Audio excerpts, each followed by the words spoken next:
Hey guys, welcome back. In today's video, we're looking at episode 7 of What If Civilization Started Over. Before we end the video, please like and subscribe. It really helps out the channel a lot. And so yeah, let's get in the video. Last episode, we saw the collapse of Ethiopia, or not really the collapse, still exists right here.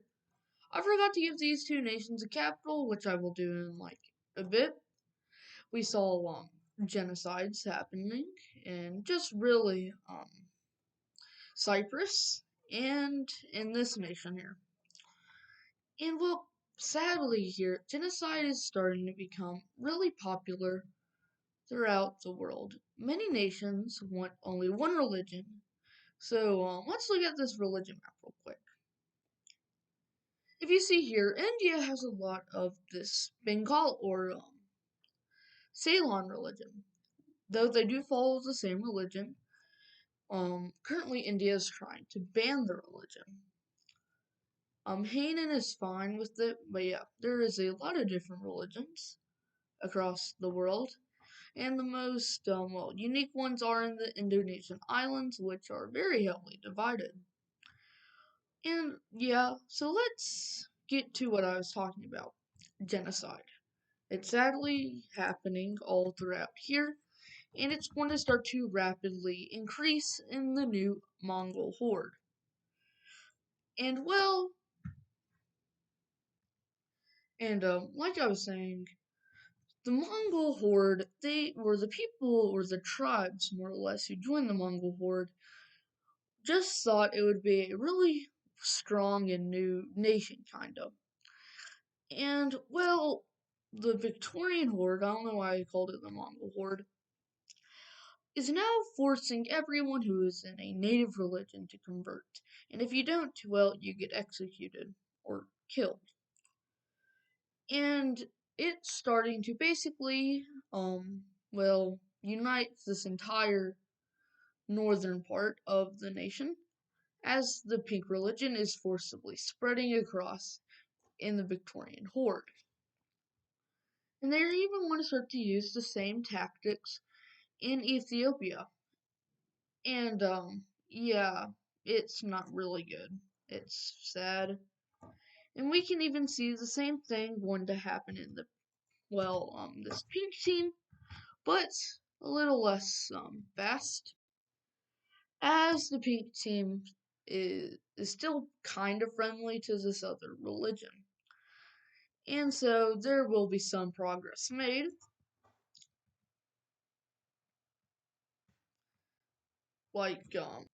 Now inside of Anatolia and Cyprus, if you remember, Cyprus hates this brown religion, but it's starting to even push back in them. But the Cypriots will now start to reuse genocide tactics, retaking the island of Cyprus, and now completely outlawing the brown religion. And they will be more successful, being able to fully take the city of Antioch, or Antok. And yeah, we're even want to, but here's the thing, Rhodes just is telling people, hey, you should convert. It's not genocide, it's mass converting. And so, yeah, they're going to be a bit more successful, as around here, a majority of their people are going to finally, or be in the pink religion. And like I said, there's still some genocide happening in Mesopotamia, but it's not much. Skipping over to Baikal, if you remember, this is basically a puppet / occupation zone of the red team. And if you don't remember, in episode 8, the red team kind of collapsed, and now it's this weak nation. And they're kind of forbidden from reuniting. And the red team can't really expand anymore. The red team does want to at least re-get this yellow nation, but they can't really do anything about it because they are no longer even in the top 10. And places like the Coral team even could probably beat them in a war. And yeah, back into Baikal here, they are going to launch an invasion of this new nation here. And yeah, it's not going too good for them, as Baikal is one of the more strong nations. But, yeah, as this nation kind of realizes that they are absolutely cooked, they are going to officially surrender in only a few weeks. And let's look at this treaty. And in the treaty here, the Baikal nation is going to claim this. And looking at the province map, it follows the provinces here, taking the more less populated provinces. And now, well, the Baikal nation, it doesn't really have anywhere to go. This area here, it's not really useful. They don't want to go to war with this. And this occupation zone is literally just occupation, as I feel like a lot of nations here would probably join a war if the Baikal nation tried to take over the red team. So yeah, they can't really do anything else, which is probably for the better. In the Indian subcontinent, tensions have reached a boiling point. Every nation is armed. Every nation is ready to fight. It's just whoever fires the first arrow. And well, we're actually starting to reach a point where after the Roman Empire fell in Europe, there wasn't really many inventions for 800 or so years. And well, this is happening earlier, and it's probably going to happen for a longer period of time. But they still do have the same technology, as we're going to see the Victorian Horde, one of the most strong nations in the world, start to explore out. If you remember, they have horrible boats, so they can't really explore the oceans. And so yeah, they're even going into Angola here, as they are starting to reach southern Africa. And all of Africa, or southern Africa, is actually going to be discovered. But there's actually going to be a nation they will find. And, well, this nation is South Africa here. And they will kind of discover it as, yeah, they have their own separate religion, obviously. And, yeah, they are not really related to any of the tribes currently in the Victorian Horde. Talking about the Victorian Horde, let's look at some areas they are going to claim. And, yeah, instead of, horses and all that they ride, no, they ride zebras. And Indian elephants, probably. As, yeah. So let's look at the areas that the Victorian Horde is going to claim. And, well, the Victorian Horde, nope. And the Victorian Horde, it's going to claim all of this. And the Victorian Horde is maybe even the strongest nation. And let's look at the episode 9 power rankings. This is from episode 9. It's a bit outdated. I would probably say the Victorian Horde may be as strong as Bangladesh, if not stronger. And yeah, still Hanan is really powerful. Number 2, India. India, like I said, is really powerful. Bangladesh, number 3, powerful. 4, South China. 5, Ceylon or Sri Lanka. 6 is Mesopotamia. 7 is Indonesia. 8 is the Baikal Confederation. 9 is Sakhalin. And 10 is Egypt. And this is when the Victorian Horde was really small, and look how big they are now.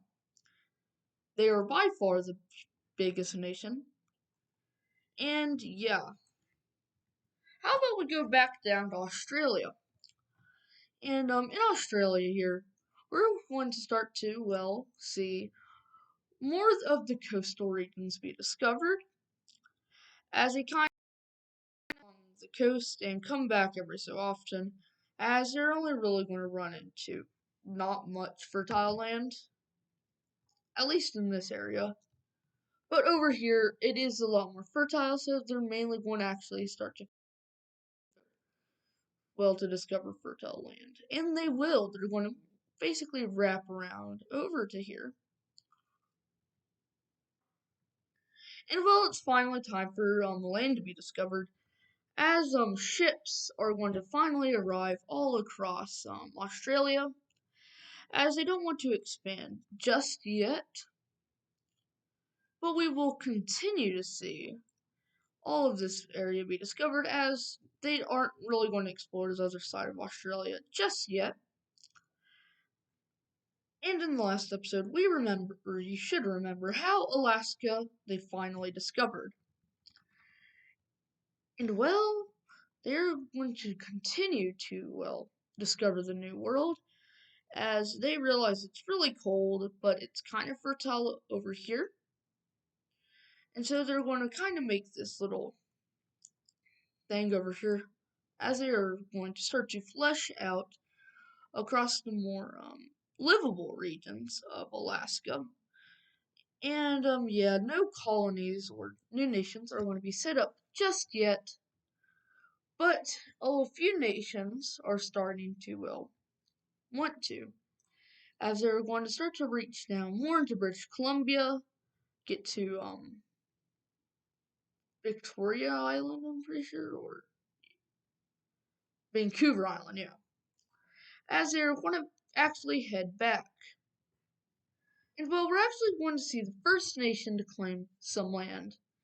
And it's going to be kind of that peninsula country in Siberia, as they are going to claim just kind of the site of the landing, like this, as they believe that Alaska can become really profitable and may lead into better land, as they're going to continue to go over here.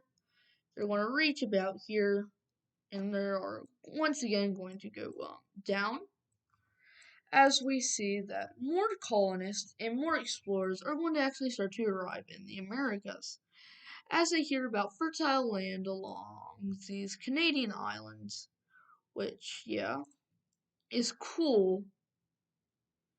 And they're even want to make it as far down as into California, as they did not really bring boats yet. And we're actually going to see our second nation land inside of the Americas. And this nation is going to be the Gold Team, as well, they just want to see what's over here. And with them discovering this fertile land, many nations or a few explorers are going to get lost, and they're going to form inside of Washington.